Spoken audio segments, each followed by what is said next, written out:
Denmark. And my name is Melanie. This is Ashley. I'm Kyle. I'm Austin. And yeah, so we'll just explain to you more what's going on. So this is our major cities report. It has 5 of the biggest cities. We actually had 6, but it was on another page that wouldn't fit on here.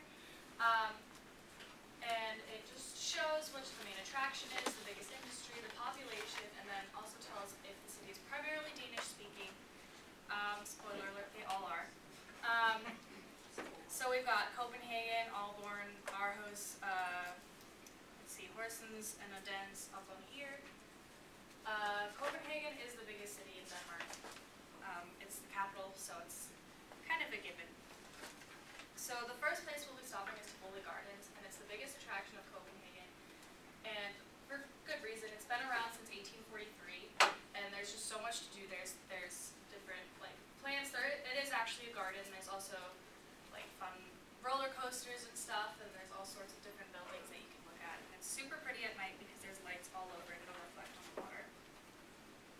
So the Eros Art Museum is one of the largest museums in Europe. It's got really cool exhibits there, and one of the coolest ones there is the 9 Spaces, which they call a gallery in progress. And they only decorate a couple rooms each year. But here's one over here. And then it's called the 9 Spaces because the 9 symbolizes the 9 circles of hell, and each room is decorated to symbolize the path to heaven and from hell to heaven and stuff like that. So that's really cool. There's lightness and darkness and all this stuff. And then the exhibit in the picture is the Rainbow Panorama, which is a super cool skywalk that has a panorama view of Aarhus, but is viewed through multicolored glass.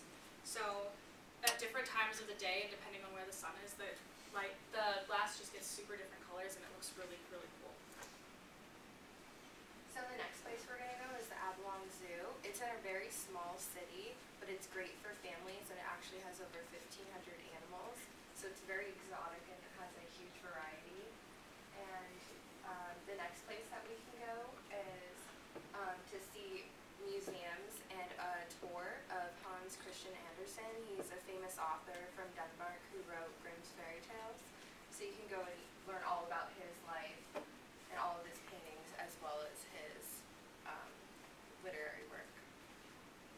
And then another place we're going to go is to visit King Erik Menved's castle. He's a famous king.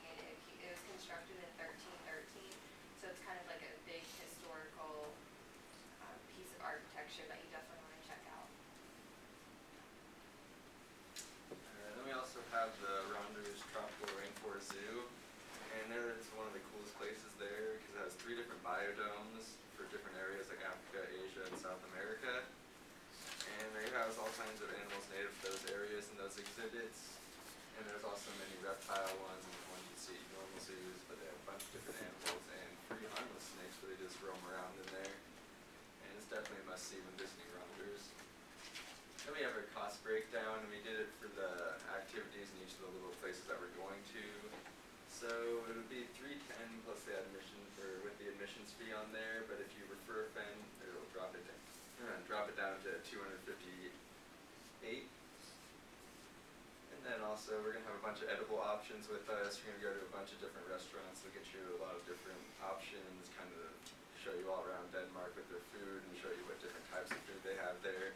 And we'll make sure that it suits everyone, vegetarians, vegans, whatever you're into. We'll make sure we find food for that. This should be a quick video of the scenery in Denmark. If we can get this guy to play. It's just basically going to show you all the landscape in Denmark as well as some of the cultures. No, alright. Oh well. Sorry. No, that's alright. And then next we just have a few fun facts about Denmark. Denmark is the least corrupt country in the world right now.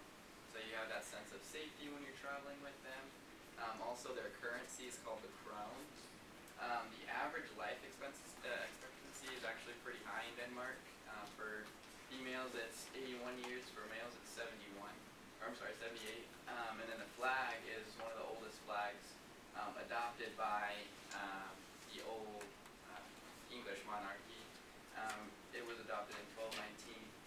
And then statistically, the Danish people are one of the happiest people in the world. They're the first happiest in the EU and the second happiest overall in the world. So you have that to go on. And then hopefully we can get our song put out. We have a song here for. Yeah, there was a song by a Danish pop star playing, but I don't think it's playing right now. None of our voice works. There's a little black knob. Yep, turn that all the way up. Well, this picture here is off